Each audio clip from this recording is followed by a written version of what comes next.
Problemet me energji elektrike po vazhdojnë të shqetësojnë banorët në Paralagjën Brekoc. Punët në ambiseri i kanë të pamundur të realizojnë ashtu siç duan. Reduktimet e vazhdueshme edhe pa ndonjë orar të organizuar janë bërë të përditshme në këtë pjesë, kështu thot Sadik Binakaj, banori kësaj zone. Kena shumë të loshe me rrymen. Rrymen e nalin pa paralajmërime.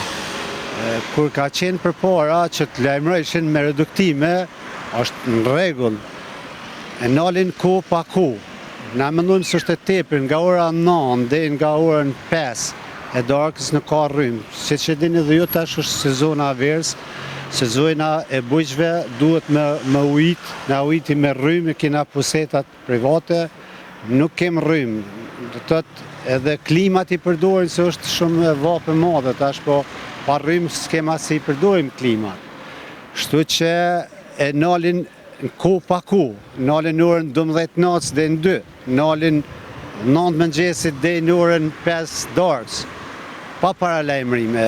Ne e kemi bo këtë problem të madh të kësyri vizion, disa ankesa i kena në komune. Për shkak të kësaj situate, reduktimet po ju shkaktojnë të lashe edhe në teknikën që shfrytëzojnë për punët në ambiseri, pasi shumë shpesh po ju prishen nga rryma, thot Binakaj, duke shtuar se as kec nuk po reflekton për ta sanuar këtë situatë.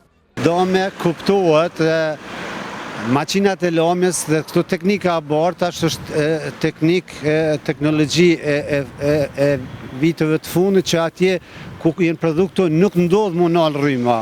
To nalo rryma, hajde kena shumë defekte me sidomos me klimat, me frigoriferat. Nuk shifen, nuk reflektojnë ekipet që jenë të elektrës për me që shihet dikon ndaj defekte i madh, nuk reflektojnë, nuk shihen askon. Zgjidhja duhur dhe e fundit e banorëve mbetet protesta, tha Mestirash Binakaj.